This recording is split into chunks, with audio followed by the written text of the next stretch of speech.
Kyle Katarn. How are you, my friend? Hello there. Thanks for having me on the show. Nice to be here.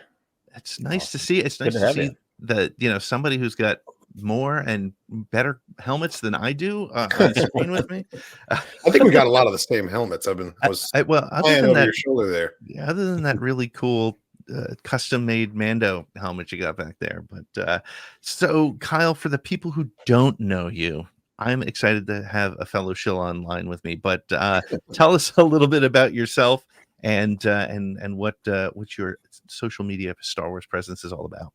Yeah, of course. So hello there. I'm Kyle Katarn. I'm a Star Wars fan making my way in the universe, and I do have a Star Wars YouTube channel where I cover all kinds of reaction-based content, including obviously the Disney Plus shows that are coming out. But during the off seasons, I also react to and review a bunch of Star Wars fan films made by fellow fans, and try to give them signal boosts where I can. And I find that it's a very, very cool way to get to know how other people are interacting with the Star Wars universe. And if you've never watched a Star Wars fan film, I really recommend you check them out, because in this day and age, with technology being the way it is, like they're pretty damn good looking. Like it's an exciting time to be a Star Wars fan, man.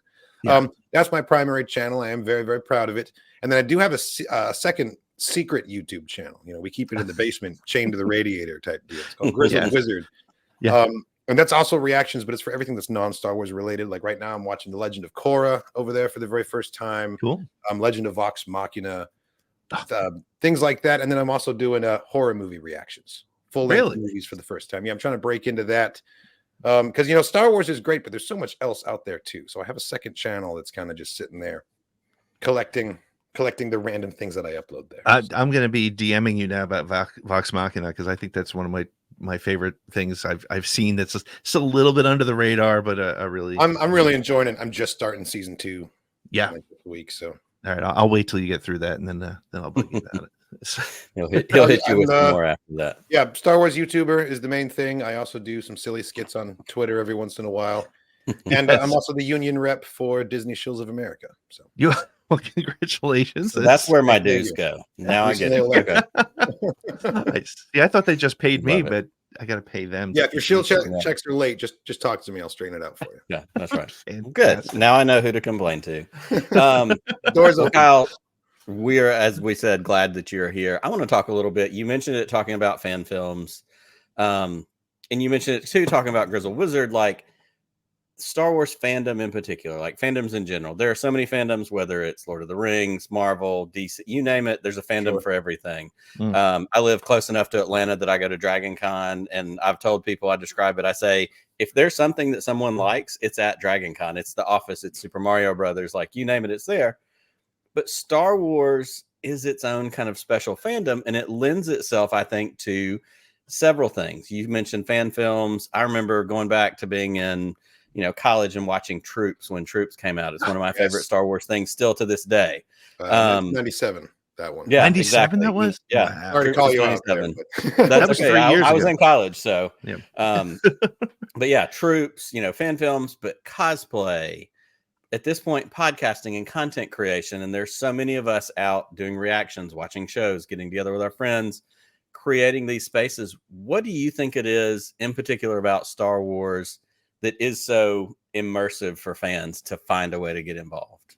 Gosh, this is actually something that I've thought a lot about, because obviously it's had such a strong hold on me for most of my life. Like, what is it about Star Wars indeed? And for me, I think what it is the fact that it is able to feel simultaneously so alien and unique and yet accessible. Like there's something about it where I, at least for myself personally, I can really mentally transport myself into the universe as I'm watching Star Wars in a way that I don't really feel like I can do that with Lord of the Rings. Sure, I could do that with what have you, but it's effortless with Star Wars. You just fall right into it. And it's always been that way. I mean, ever since I was a little kid, I think escapism is really the name of the game. And the fact that Star Wars plays so heavily on all of the archetypes of Joseph Campbell's hero's journey, like that, those archetypes are established for a reason, because they resonate so deeply with everybody, Yep. And so it's so easy to have any one of those characters like really strike a chord with you on like a very deep level. And I think that's what keeps bringing everybody back to Star Wars. Not that that's really unique to Star Wars. Like, I feel like that is true to some extent of most big franchises. But to Star Wars, it's just like to the nth degree. You know, does that make sense? Yeah, it really does. And I want to drill down on part of what you said, which is, I don't know. I haven't watched a single Marvel movie where I looked at Robert Downey Jr. and I was like, I could do that. I've never, Batman and went, right. I could be him. But I watched Star Wars I was born in 78. Like, I watched Star Wars as a kid growing up, watching Han Solo going, yeah, I could totally be Han Solo. He doesn't have it all together. He's, flying by the seat of his pants. He's charming. He's whatever. Like, that felt real. Exactly. The dumbest thing I can say that, clip this out later, Pete, and, use it against me online. The only other thing I've ever watched like that was James Bond. Growing up watching James Bond, I was like, this is a dude, and like, he's smooth and he gets away with stuff. And in the newer Bonds, like with Daniel Craig throwing the gun at the guy in Casino Royale, like, there was that similar moment. And that's a guy thing, I think, to a degree. Like, you watch a movie and go, yeah, I could totally do that. But I don't watch Lord of the Rings going, about it for sure. Yeah, I don't watch Lord of the Rings going, yeah, I'm totally going to ride a horse and shoot bows and arrows and sling a sword at someone. But something about Star Wars and those, like you said, those tropes, those Joseph Campbell-like connecting points is something that I looked at and went, I can see myself in this story more than a million other things that I've watched. I completely agree with that. Yeah, well, but the thing that, like, I think it's some. I think some of it also has to do with the collectibles, and I am, and maybe I'm just completely in just the Star Wars world, right? Because obviously that's my main focus. But like, there's so much of it, and George was brilliant to keep. I mean, for those of us who were, I was 7 when I saw Star Wars in 1977, like, my way to relive Star Wars was through the action figures and the toys and things, and now it's the helmets and whatnot. Do you think that drives it, the accessibility of the cosplay? I mean, again, you are into a broader range of fandom, I think, but is Star Wars in its own sort of category from that perspective, do you think? I think it is. I don't know by the statistics if it is in fact the most heavily merchandised franchise out there, but it's got to be on that short list for sure. Yeah, and it always has been. Mm-hmm. I think.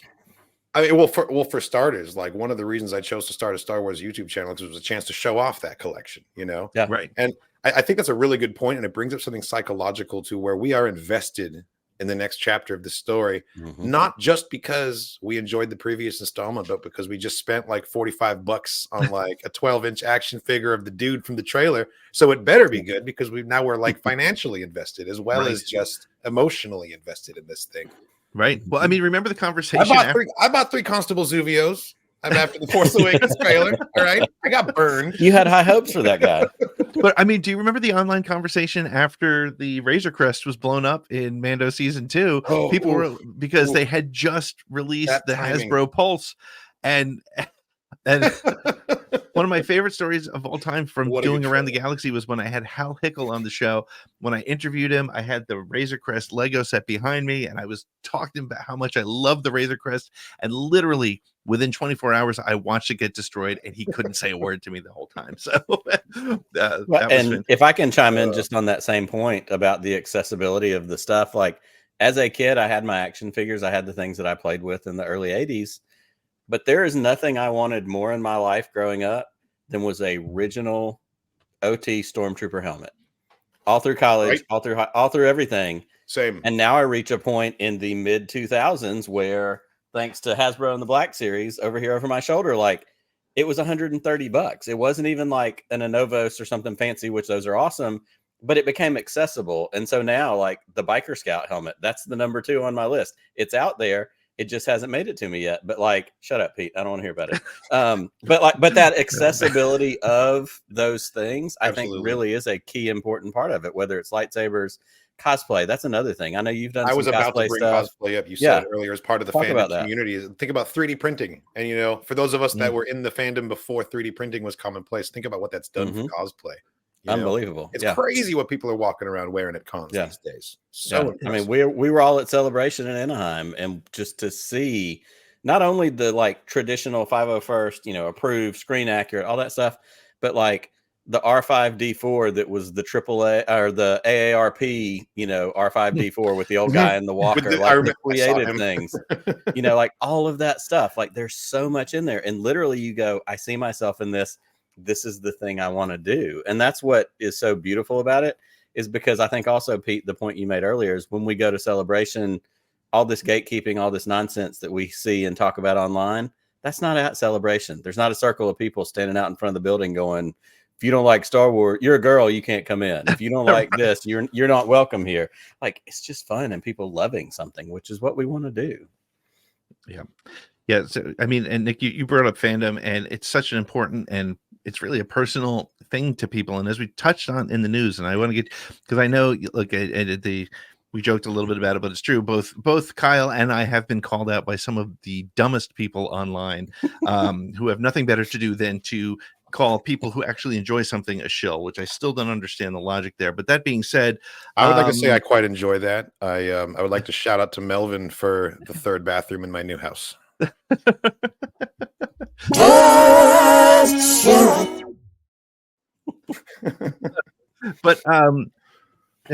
gatekeeping has always been a part of fandom, but people have now found a way to monetize it, and it's a real, to me, it's becoming a bigger issue, especially in light of what we just mentioned in the news, with it being covered by some of the major outlets. How do you respond to that, and how do you manage that? Well, first of all, let's say yes, it's absolutely accurate. It is a problem, especially when clickbait headline based channels are getting monetized. Right. I don't feel like that's necessarily a stone I am qualified to throw, as I make no secret of the fact that I also make a living of being a Star Wars fan. Like all my stuff's monetized too. Like it's a free market. I respect someone's right to have whatever business model, however unethical it may be. You know, that's their right here. However, why do they get to have all the fun, right? Why are they the only ones monetizing this? You know, there is absolutely like a psychological draw to negative attention, and a lot of these clickbait headlines are suggesting at deeper issues that really are what people want to talk about, you know? Right. So it's riling, it's playing on tensions, and it's riling things up. And that is, I would call it unethical. It's definitely manipulation. But as a fellow monetized Star Wars content creator, I wouldn't necessarily decry the whole business model, you know? Sure. Well, I don't disagree with that, because yes, this is a monetized podcast, right? Yeah, we sell shirts. We Sure. So we're making low money level, but it's still there. And right. But that being said, I think it's no problem. I think it's the way that it's being, to your point, it becomes the ethical and moral question, and what is it right, and what feels right and what doesn't feel right about it. You're exerting influence at the end of the day, and with that, there's responsibility, you know? I was going to say, so does it get a little bit Ben Parker in, with great power comes great responsibility? Like, if you have 3 million subscribers, or if we have 3 million subscribers, like, we can do some cool stuff with that is inclusive and brings people in and spreads this thing that we all freaking love. You could also do some damage. Yeah. You can go the other way, and it's tough, and and that's also a very dark side, light side, Jedi, and people choosing their paths. So it's a lot. It's funny. Tipper Gore comes to mind. The Concerned Parents of America. Yep. I know y'all remember this. Trying to hold to bring heavy metal musicians to task for the terrible lyrical content their children were being exposed to. And it's like, well, how is that a parenting issue, or is that really on the onus on the musicians there to only come up with tasteful lyrics? You know, it's the same sort of thing. Like, anyone can say anything they want on the internet. You know, that's a pretty important kind of the hallmark of the internet. Yeah. There are kids out there being influenced by these creators, and they are parroting these messages. And at some point, there's a responsibility of a parent controlling what the child is looking at on the internet. Right. You know, if we're talking about like 11-year-olds here, that's a kid. Mm-hmm. That's a kid. Yeah. There should be parental advisory happening there. There are people being radicalized and taking down these loopholes, and they have no supervision, and they're just going ham on it. I will never fall on the side against a content creator in terms of sending a message. That is up to people controlling what, like, an adult can look at what an adult's going to look at, you know, but we're talking about 3.3 million, a large amount of that are juveniles. All right. Yep. Like, it's a known fact that in the statistical breakdown, that's mostly children. Yep. And there needs to be some oversight about what your children are looking at on the internet and the messages they're being exposed to. And I don't think that any one creator can be saddled with that responsibility. Having said that, 3.3 million is fucking huge. and you know that you have influence, you know how much weight your words carry. Yep. And you can't be ignorant to that. Any ignorance to that has to be willful at that point. That 100%. I like where you went with that, and I bring up an example. My son had his one of his other 11-year-old friends over, and I remember we were talking. You know, he knows I'm a Star Wars fan because how could you not? And he parroted my son's friend parroted the line. He said, "Did you know what we almost got if Disney didn't buy Star Wars? Maul would have been the bad guy in the sequels." That's the exact words he said, and I was like, an 11-year-old didn't make that up. An 11-year-old was probably watching shorts that his parents didn't want him to be watching, and he picked up on that. Well, or I mean, and I'm to your point though, Kyle. There's nothing wrong with saying that. It's not like, but man, it's influencing those minds for sure. Therein lies the problem. It's that influence, and the parent might know the kid is watching a Star Wars podcast, but it's Star Wars, right? How bad could it be? There's a stigma that comes with Star Wars where they're talking about childish laser stuff, not internalized misogyny. Like it's a whole different. Right. Well, and that's where the sexism comes in. That's where, and that my position on the whole thing with what Star Wars Theory was involved in with the Sadia Khan person is its endorsement of a sexist perspective, and that's to your. And I wholeheartedly agree. It's the people who are not policing their children watching you shouldn't have to police your child watching a Star Wars YouTube channel. Should never have gotten to this point in the first place, quite honestly. Yeah. Right. Yep. What are we doing here? Yep, exactly. Yeah. Well, and you hit that exactly on the head too with parental responsibility. I have 4 daughters, 15, 11, and 7. We fight with my 7-year-old all the time because all she wants to do is watch YouTube. I'm like, you're 7. You don't need to be on YouTube, because it starts out with Cat and Sam or whatever the hell it is. And then all of a sudden she's clicked on the next video and she's watching conspiracy theory video, whatever it is, like the algorithm and the way those things are designed. So there is. You turn your back for 1 minute, she's calling you a cuck. Yeah, that's it. That's it. That's totally it. I mean, Star Wars is woke, Dad. Did you know that? Yeah. Exactly. All right, Dad, I'm red-pilled and based now. Jesus. So here's the question. As we talk about this, what is the best way to deal? You know, some people say the best way to deal with somebody like a Star Wars Theory, a Melvin, a whoever it is, ignore it. Don't give them air. Don't give them oxygen for that fire. Sure. You know, I know you have addressed some of the stuff that goes on. Pete addresses some of the stuff goes on. I tend to be a little bit more in the, I don't give a shit about you, I'm moving on kind of. Valid. What do you feel personally? Like, how do we as fans do what we feel like is best for us as the fandom who want to enjoy Star Wars and be positive? Where do you fall on that? When it comes to navigating the fandom community and trying to like tiptoe over the negative and the toxic discourse that's kind of way too pervasive right now, to the people that say just ignore it, I would say, yeah, you're right. For the average Joe in the fandom community, ignoring it is the best option. You know, that's the best way to snuff out a fire, is to deprive it of oxygen. However, having said that, the larger your platform becomes, the more your following increases, the louder your silence gets too. Mm-hmm. And so I feel like if I am in a position to make a statement of my own to counter that narrative in some way, it would not be responsible of me to let that opportunity go by, since I have a reach of thousands of people, you know. Mm-hmm. It's like I said before, why should he be the only one to have any fun here, you know? If you're just some guy, you could say whatever you want. Who's going to be standing around to listen to you? It's when you have a larger following, though, it actually matters what you say, which is kind of the whole issue here, right? In the first place.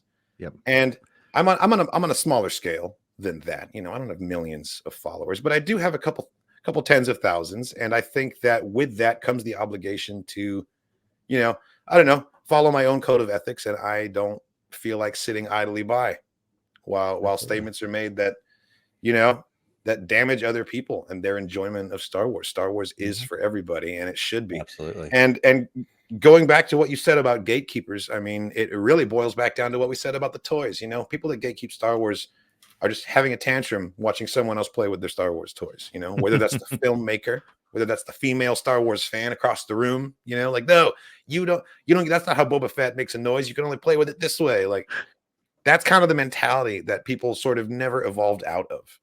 And I say never evolved out of because I'm referring to the adult Star Wars fans, but it's really hard to tell who is who, because there's plenty of people that are simply in that adolescent phase. Right. That's how they engage with the world around them. And on social media, their voices are just as loud as everybody else's. Yep. I don't have any ill will to the followers of this man. I think that his followers are all passionate Star Wars fans. Sure. A lot of them are rather misguided, and I would assume pretty young. I don't think they're bad people. I don't think necessarily the majority of them are sexist either. I just think that they are impressionable, and they are getting messages from potentially a pretty toxic source. I don't want anyone to feel like I'm passing judgment against them by being a fan of Star Wars theory. You know, you do you.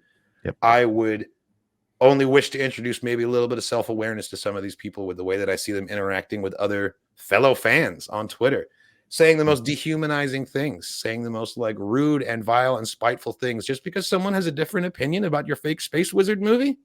Yeah. Like, there's no way to take a step back and look at that and not feel like a total loser. Like, I just yelled at someone because of Star Wars. Like, good for you. I man. showed them. Good for you. Yeah, we'll add that to your resume of achievements. Like, come on, like there's just I don't know, a little bit of self-awareness and a little bit of social etiquette would go such a long way towards repairing the massive rift that we currently have in the fandom. Because it doesn't really matter to me what podcasts you subscribe to. You know, something about Star Wars moves you. Something about Star Wars moves me. That's our common ground. That's where our conversation should be centered around. You know, what we like about it, what's powerful about it. I think we can get to a place where we can talk about what's critical about it, but that's so dangerous right now. It's such a weighted, loaded conversation. And I don't know, like it sounds so dramatic to say it, but I think the fandom community needs time to heal. Yeah. But that time hasn't even started yet. That process hasn't been initiated yet because we still have this wound, I guess, you know, in the discourse of it all. Yeah. Kyle, I don't think we could have asked for anybody to put it any better than that. That was fantastic, very well thought out, and appreciate your perspective and appreciate what you do for the fandom. Where can people keep up with you, watch you, follow you? What's your internet handles, as the kids say? My ats, my your ats. What are your ats, if you will? Do you even at, bro? I am Kyle Katarn. Wherever Kyle Katarn is sold, except for on Twitter, where the L is a 1 because some bastard got Kyle Katarn before me. And then on Twitch, it is Kyle Katarn Official, again with an L for a 1. And then the Patreon is just Kyle Katarn's channel. One of these days, I'm going to go through and pick a new spelling and have everything be the same. But if you find my Twitter, which is at KY1E Katarn, there's a Linktree link with all of my good stuff on there. So. Fantastic. Well, Kyle, thank you so much for being a great fan and a great voice in the fandom when it needs it the most. Thanks for having me. This has been a fun conversation. Awesome. If you're not checking out Kyle, you should be. Go do that when you're done watching this. Go check out Kyle. And Kyle, thank you. We will have you back again soon, I hope. Wikipedia just complimented my beard. My night is over. I'm just calling it there. It's perfect. Yeah. Perfect. Done it. Thank you. Fantastic.